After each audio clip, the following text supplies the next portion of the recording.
Babacar na nga def journaliste nga loolu la gën a xamee waaye léegi dirigeant sportif ndax ligue régionale bu football bu Ziguinchor léegi yaay njiit la ba nañu sori lu jafe woon la wala lu yomboon la pal gi. bon Babacar permettez-moi man nuyoo ñi nga xamante ni mooy sunu auditeurs yi di nuyu sama xarit Georges Déthié Diop di la nuyu aussi parce que fii sama kër la daanaka de décembre 2017 ba de novembre 2024 dama doon liggéey ci kër gi di nuyu ñëpp waaw pour question bi je pense que question bu jafe la pour tontu parce que man bi may dem Ziguinchor pour briguer li nga xamante ni mooy poste président ligue régionale bi dafa di loo xamante ni c'est venu de façon naturelle parce que effectivement sama slogan de campagne le sursaut la te le sursaut foo ko dégg mooy loo xamante ni on se lève brusquement pour faire face à un obstacle pour jëm ko escalader c'est vrai qu'à un moment donné il y avait 18 clubs de Ziguinchor qui s'étaient mobilisés pour fekk sama dëkk Niaguis pour dire effectivement que bëgg nañu man tabb président de la ligue régionale de football parce que gis nañu ni foofu ci suñu gox bi football bi dafa bëre problème dafa bëre ay lënt donc man mi nga xamante ni 2021 laa sanc Niaguis FC ma ñaan leen quelque temps de réflexion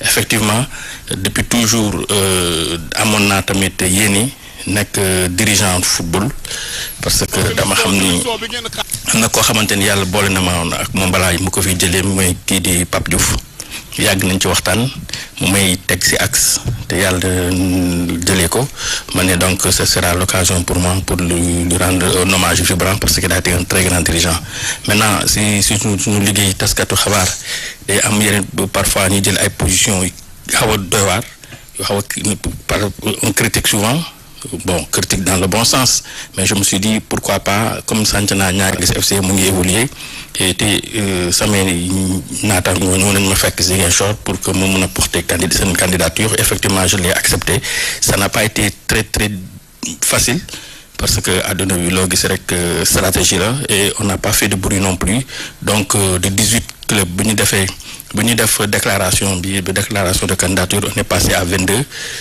bu ñu paree ci élection district yi on est venu à 26 sur pratiquement 30 clubs donc il y avait 26 clubs qui ont épousé le projet et heureusement ñu mën a jàll pour mën a doxal li nga xamante ni mooy liggéey bi ci suñu gox. Georges. sa projet wala sa programme nga tuddee ko sursaut. oui lan la ëmb. bon déjà comme man je l'ai dit en tant qu'observateur déjà gis naa ni effectivement sur le terrain il y a beaucoup de difficultés donc moo tax nag bu ñu ñëwee ñu ne gars yi il faut pas aller chercher loin lu ñu mën a def mooy accompagner club yi parce que effectivement man en tant que journaliste sportif dama ne yàlla li ma dénk dama koy delloo ci football bi parce que lépp li ma am tey macha allah ci yàlla ci football bi la ko jaarale moo tax depuis toujours damay ñëw di dimbale club yi di leen di dimbale sax di contribuer parce que effectivement dama war a contribuer parce que xam nañu ni Ziguinchor dafa di gox bu sori donc li ma doon def mooy jox équipement yi club yi bu ñuy football yi ay Ourossogui un peu partout damay participer aussi donc là dañu ne il faut pas aller chercher loin li ñu mën a def mooy booster le football de notre région c'est-à-dire aider les clubs chaque année parce que le constat il est alarmant man bu ma ñëwee 2021 ba léegi gis naa ay clubs yoo xamante ne benn maillot la ñuy sol te du ñu am sax ay chaussettes lu ñuy def mooy at bu ne ligue bi yëkkati benn jeu de maillot may ko club yi yëpp ligue bi jël licence su club yi en charge jël li nga xamante ni mooy seeni assurance jël frais d'engagement yi xam te tamit jéem a uti ay partenaires pour mën a rembourser transport parce que fédération ni muy rembourser transport yi dafa ndaw moo tax ma ne il faut aussi que ñi jéem a xool la nouvelle équipe fédérale buy ñëw mu xool parce que booy rembourser transport nga ne 1000 francs le kilomètre.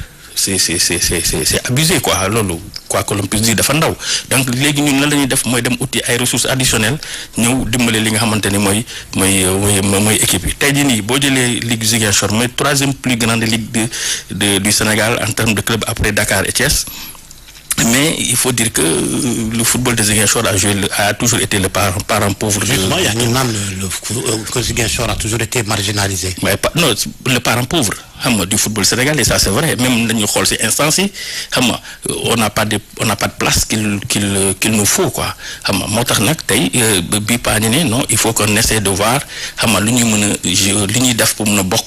pour mën a gérer li nga xamante ni mooy football Sénégal. mais justement ñu ngi jëm ci fal équipe bu bees. ci fédération Sénégal bu football. naam Augustin Senghor candidat la mën na am lu bees lool. mais dina bees ci liggéey ak ñoom seen yeneen dirigeant xëy na dinañ ñëw. waaw élection boobu le 2 août lay ñëw. mën na noo xam ba xam yow am nga foo féete.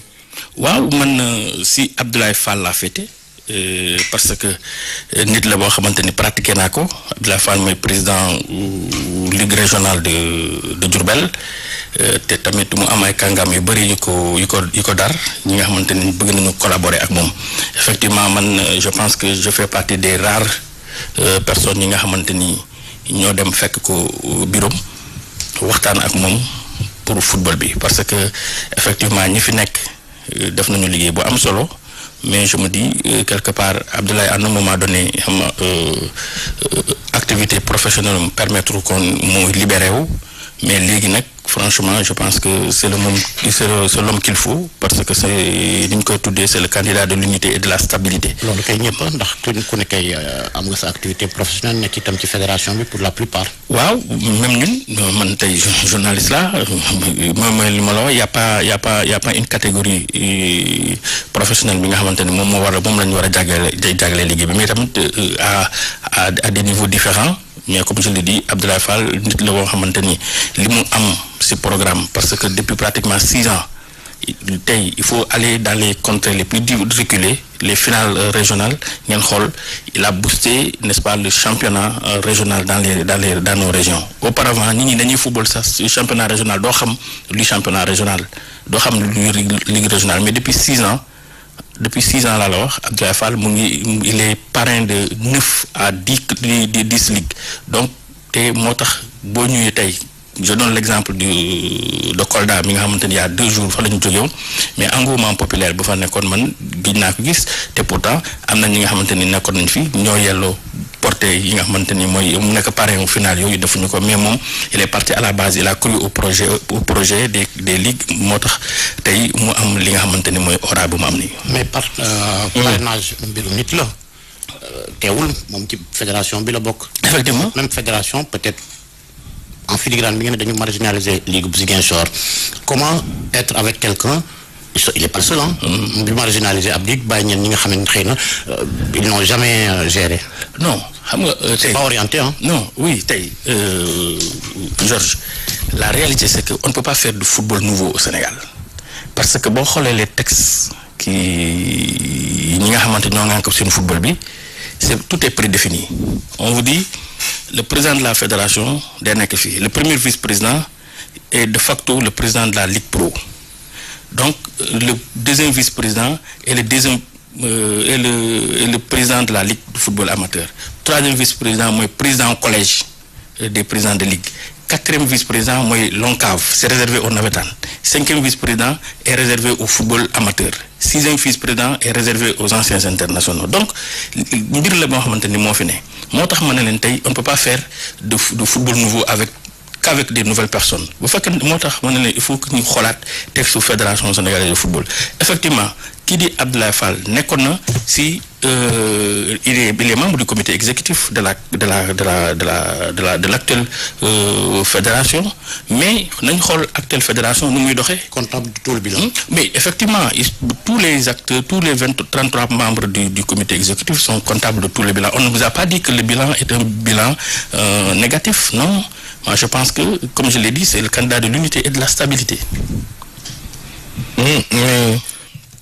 moom sax moom mooy candidat projet bi wala Madi Cissé mooy. Madi mooy candidat projet bi sax. candidat projet ça veut dire projet mooy lan par rapport aux actuels. ñi fi nekk. non mais. voilà Babacar ñu fi nekk est-ce que jox nañu ndigal est-ce qu'ils ont donné des consignes de vote. Peut-être pas officiellement, peut-être pas publiquement. Je ne suis pas sûr. Babacar, nous avons tous été témoins de l'histoire en 2009. Tout était clair dès le début des Jeux électoraux. On savait que Gakou était candidat et il était de l'opposition. Il était de l'opposition. Ouais, mais Taïdini, je n'ai pas vu un seul instant. am naa chance mën na dugg fu bare am naa chance tamit déglu ñu bare ba léegi dëgguma fenn fii naan diw candidat ou état la loolu noonu il faut ñu garder ko teg ko fële parce que l'état c'est pas l'état qui vote ce sont les clubs qui votent. Donc Bakary loolu mënuñ ko teg ci touche bi. parce que c'est une réalité. waaw mais c'est une réalité mais je ne pense pas je ne pense pas que l'état est un candidat ba jusqu'ici jusqu'au jour d'aujourd'hui man de yëguma ko te su ma ko yëgoon it xam naa ni dinañ ko wax te l'état est là pour garantir n'est-ce pas les élections te tamit lépp ñuy def aussi il faut pas oublier que état mooy tutelle bi moom mooy orienté moom mooy ñëw dimbale li nga xamante ne mooy fédération bi maintenant après si on me dit que l'état Madi est le candidat de l'état ou bien Abdoulaye Faye est le candidat de l'état non pourquoi pas Augustin Senghor qu'il soit le candidat de l'état aussi moo tax ma ne leen Georges affaire bi foofu ñu bëri dañuy ñaawlu ab système yi nga xamante ne li ko verrouillé moo di ay alliance da ngay dégg nag camp Abdoulaye Fall ñi nga xamante ne ñoom ñooy camp Augustin Senghor ñi la aussi dem ci camp Madi est-ce que loolu xajamalul mbir mi. non mbir mi Augustin Senghor a ko xajamal nañu waxante dëgg. waaye déet waay. ankay Babacar Augustin moo xajamal mbir mi avec tout le respect que je le voue man personnellement je pense que il n'est pas en train de jouer franc jeu parce que à un moment donné football bi bu ñu amee confiance ci yow depuis août 2009 jusqu'au jour d'aujourd'hui ça fait 16 ans de règne à un moment donné ñi nga àndal ñu ne la nañu taxaw fii jéem a indi keneen parce que si on vous dit 16 ans yow nga ñëwaat bëggaat 4 autres années ça veut dire quoi ça veut dire pendant 20 ans vous gérez le football de notre pays mais ayul tere amul dara lu koy tere justement moralement amul dara lu ko tere loolu je m'attendais à cette question là Babacar xam nga amul dara lu ko tere mais sur le plan de l'éthique moralement xam nga tey Augustin man bu fekkente ni moom lépp lu mu diggaale woon ak waa football bi jëfee na ko dinaa ne il est sur la bonne voie mais parce que il avait dit dernier mandat dafa ne il a fait des résultats. Non, il a fait des résultats. Le football sénégalais a connu ses meilleurs chiffres, ses meilleurs résultats avec Augustin Senghor. Au-delà de ces résultats, on est tous là, Babacar. Même toi, tu es comptable de ce bilan. Dernièrement, si fallait, je ferai des textes ma priorité. Je vais faire des textes. Nous traînons jusqu'au mois de février dernier. Pourtant, ils ont saisi l'État, ils ont saisi la FIFA. FIFA a fait des recommandations contraignantes et des recommandations non contraignantes pour que nous fassions des choses texte.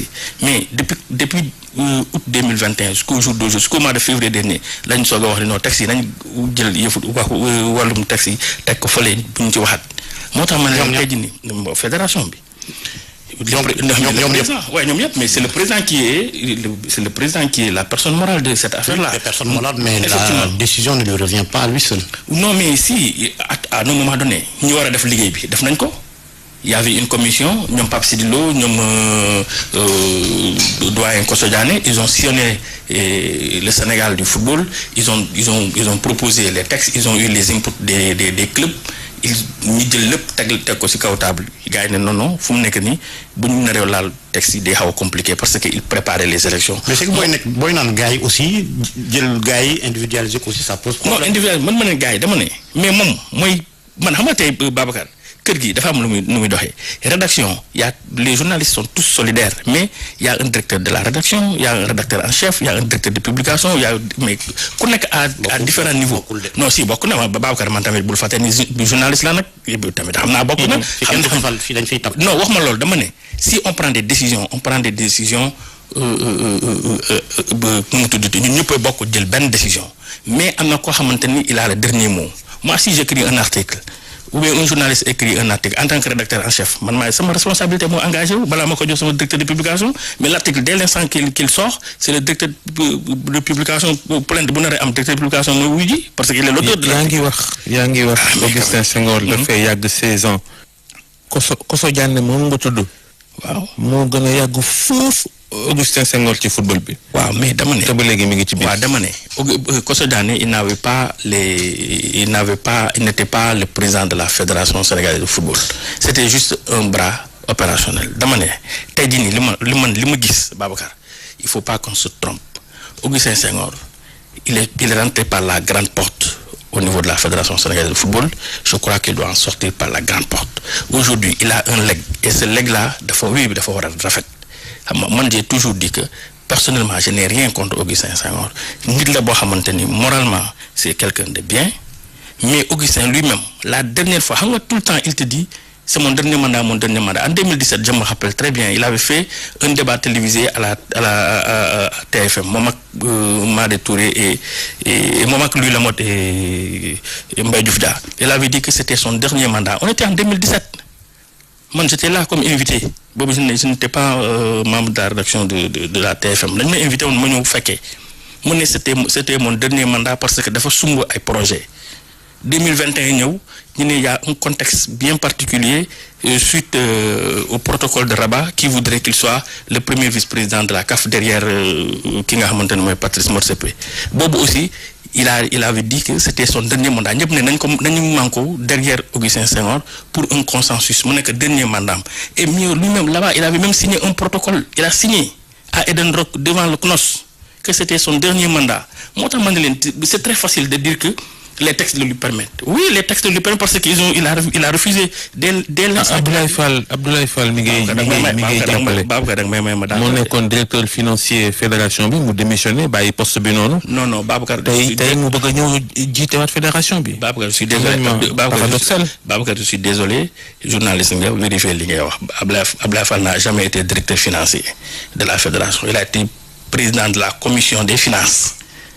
ak directeur financier déedéet non wala doy directeur financier nga wax. waaw d'accord président de la commission lan moo tax mu démissionné il a démissionné waaw directeur financier. waaw dégg comprendre nga li mu bëgg a wax. waaw d'accord naa ma ne. il a directeur ngay wax fii te fële président la c'est toujours la même chose. déedéet du foofu parce que commission fii amul président. waaw léegi déglu fii am na président xam nga. rédaction bi waaw déedéet waaw rédaction amul président léegi ma ne il a démissionné c'est-à-dire. Il a démissionné de son poste de président de commission des finances parce que dafa gis ni Augustin Senghor di doxal il est l'alpha et l'oméga de tout xam nga moo tax mu ne man mi nekk seen biir commission bi dañu la koy jox Augustin Senghor moo la koy jox parce que c'est le président de la fédération moom moo am pouvoir discrétionnaire di dire que diw dinaa la dénk commission bi diw dinaa la dénk commission bi diw dinaa la dénk commission mais bu la dénkee aussi te bàyyi la nga doxal te kenn xamul li dugg ci compte yi kenn xamul lu génn ci compte yi kenn xamul au niveau fédéral xam nga les négociations comment ça se passe demander à Augustin Senghor de faire le point aujourd'hui de la situation. da nga jot dafa am une opacité dans la gestion. Non, je ne saurais dire que c'est opaque mais je vous dis il peut pas tout centraliser tey boo jëlee comment dirais-je encore le marketing de la fédération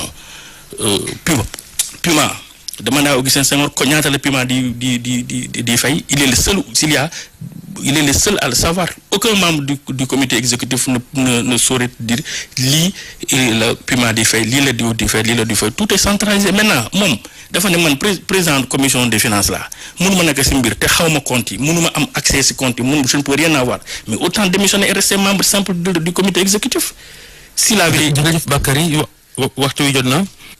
waaw ba xam nañ ne ku jege Sadio Mané nga conseiller am nga. dañuy wax ci ñàkk ñoom ci équipe nationale bii passé match Angleterre yeeg Irlande ñu ne pour convenance personnelle monsieur Sow gis loolu fu mu nekkoon aji woon na Makka mais est-ce que loolu mooy raison wu absence am ci équipe nationale.